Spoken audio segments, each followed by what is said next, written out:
key audit matters then. This is something that the auditor has to report on now in the audit report. So what's a key audit matter? All right. So first of all, you have to remember it's up to the auditor to decide that. It's in the auditor's judgment. He or she decides what was the key thing, what was of the most significance to him or to her.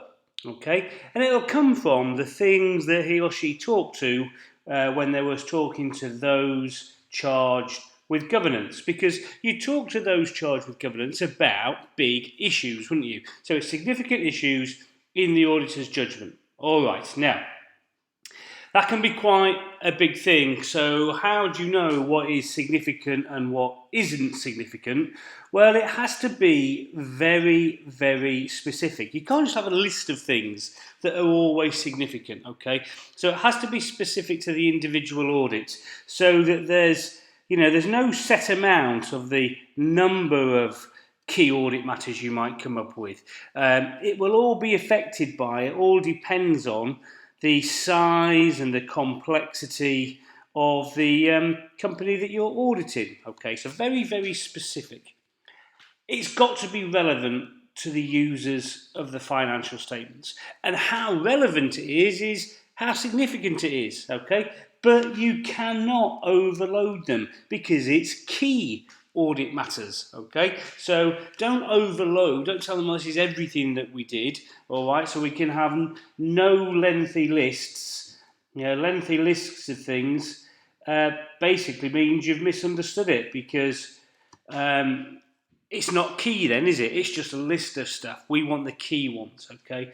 So, and its importance is relevant to other matters, okay? So when you say, right, what's significant? Well, you're talking about significant to other matters in comparison to other matters that you've come up with.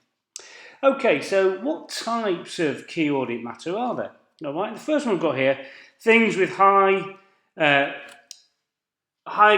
risk of material misstatements. All right, and you normally identify them, don't you, at the planning stage.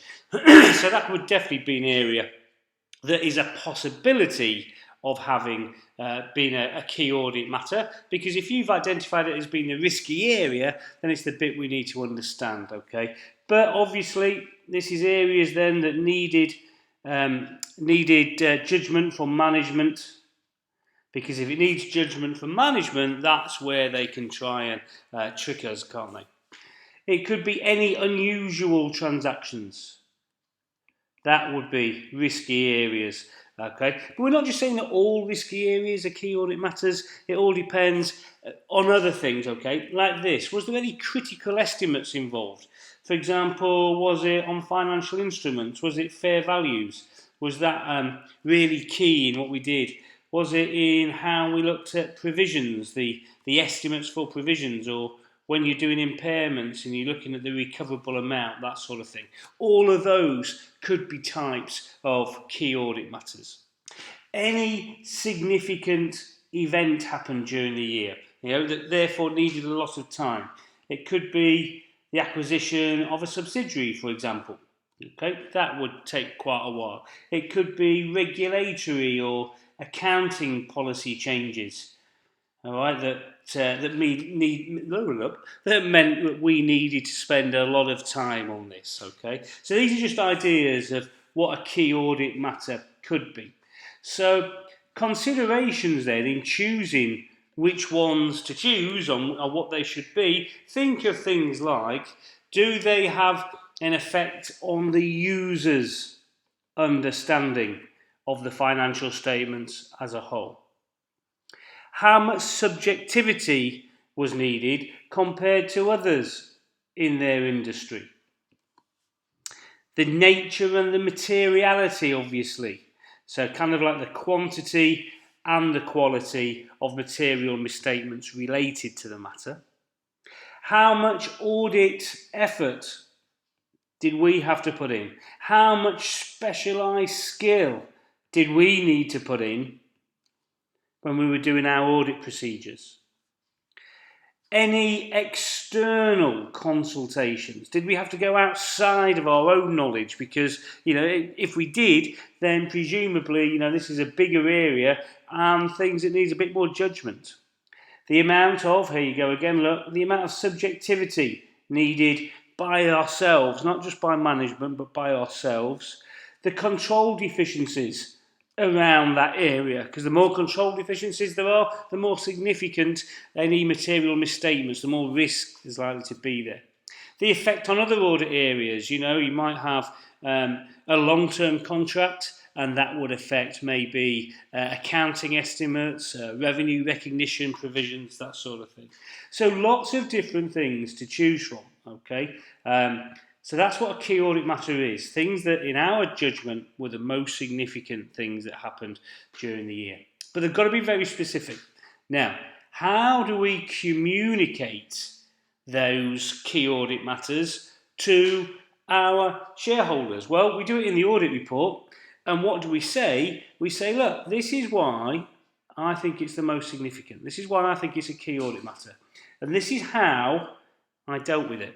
Okay, and you'll put a reference to disclosure, because in the accounts there will be a disclosure about it. I don't know, they acquired a SERB, it was a big provision, whatever. There'll be a disclosure, and we will refer to that disclosure, but we won't just copy it. Okay, so the first thing we say is, why is it accountant and how do we deal with it? But where do we put the paragraph in the audit report?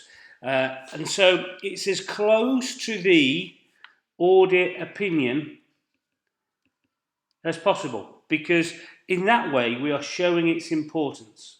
It doesn't have to be, we always put it after the opinion in all the exam questions, but it may need some judgments, all right? Depends how important you really feel it is, but as it's a key audit matter, presumably it's going to be pretty close to the opinion, so probably after the opinion. How to set out the paragraph? Well, you could do it in the order of importance. So the most important key audit matter first, the second most important key audit matter second, etc. Or you could do it in order of the disclosure in the accounts. So it could be that you do disclosure number 4 first, number 8 second, number 12 third, etc. And then finally, how should it be worded? Okay, so it should be understandable. This is really important. Avoid jargon. You're trying to help the users. So, and don't go on and on and on about it. Be succinct, be balanced, make it understandable, just adequately worded, that's all. And not just a copy of the disclosure in the accounts. So, well, if it's not just a copy of the disclosure, what else goes into it? Well, what goes into it is, why is it a key audit matter and how was it dealt with? So particularly on that how was it dealt with, we would do an overview of the audit procedures, write down just a general overview of what we did, any important responses by ourselves, how did we respond to it, what was the outcome of our audit procedures, and any key observations from it. And that's about it. That's your key audit matters.